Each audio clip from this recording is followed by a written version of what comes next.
تعالي بقى اما اقولك ازاي تعملي الرز الصيادية معاكي ممتاز جدا ومن اول مرة هينجح معاكي ومفلفل جدا. خطواته سهلة وبسيطة ويلا بينا. اول حاجة معايا الحلة سخنة جدا بحط فيها زيت، وكمان عندي بصلاية متقطعة صغير زي ما حضراتكم كده شايفين. هحط عليها كمان معلقة صغيرة جدا من الملح، بقلبهم. عندي انا عايزة البصلة معايا تكون لونها يا جماعة بني كده محروق، ما شاء الله هي مش بتظهر خالص معاكي. مش تقلقي من لون البصلة، لو اتحمر معاكي اكتر من اللازم بيبقى مميز جدا. رز زي ما انتوا شايفين كده انا غسلاه ونقعته يا جماعة لمدة نص ساعة. غسلته كويس جدا وسبته عندي لمدة نص ساعة.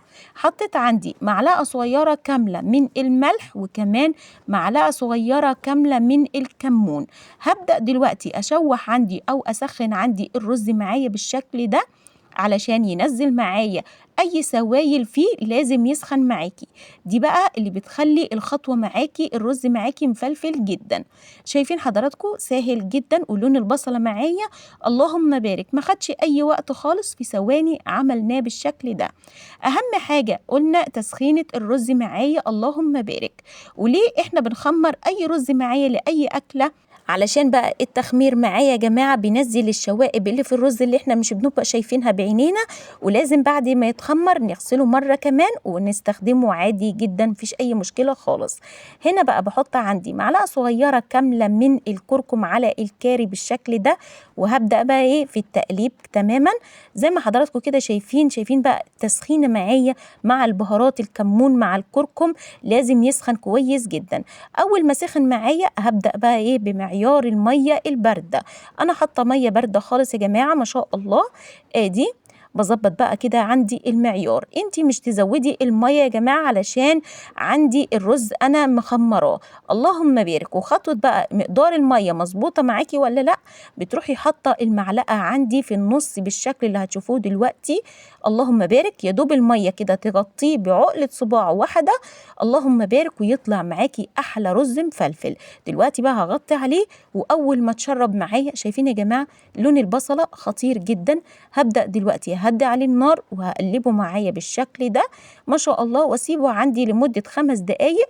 كل شوية كده هقلبه تقليبتين كمان، وهيطلع معايا اجمل رز صيادية خطير جدا ما شاء الله. شايفين ما خدش ثواني. وطبعا احنا عارفين ان الرز ده بينفع لاي اكلة سمك، بيبقى مميز جدا ما شاء الله. وكده بقى خلصنا أجمل رز صيادية معايا النهاردة، ممتاز جدا وسهل وبسيط، وعملناه في دقايق يا جماعة ما خدش أي وقت خالص. أدي بقى هنا دلوقتي هنبدأ بقى نغرف عندنا في الفورمة الجميلة بتاعتنا النهاردة ما شاء الله. ويا ريت أتمنى من حضراتكم تقولوا لي رأيكم إيه في التعليقات، وأنا بفرح جدا بتعليقاتكم المحترمة والجميلة من أحلى إخوات ليا في الدنيا. يا رب كده يجمعنا دايما في حب الله عز وجل وحب المصطفى محمد صلى الله عليه وسلم عليه أفضل الصلاة والسلام. هنظبط دلوقتي عندنا الرز معايا بالشكل ده ما شاء الله.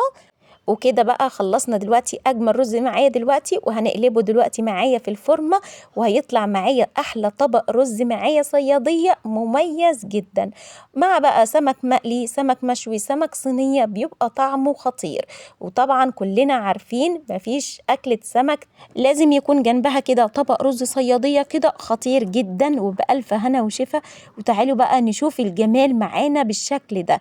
تعالوا بقى نشيل الفورمة بتاعتنا بالشكل ده ما شاء الله، وقولي لي بقى رأيكم ايه بقى في اجمل رز معايا مفلفل جدا وصحي يا جماعة ومفيد جدا ما شاء الله. الخطوات التخمير اللي احنا عملناها معايا مميزة جدا معايا النهاردة. اتمنى فعلا ان انتوا تجربوه وبألف هنا وشفا. ويا ريت تقولوا لي من اي بلد بتشوفوني، لان ده شيء فعلا يشرفني جدا وجودكم معايا يا احلى اخوات في الدنيا. والسلام عليكم ورحمة الله وبركاته.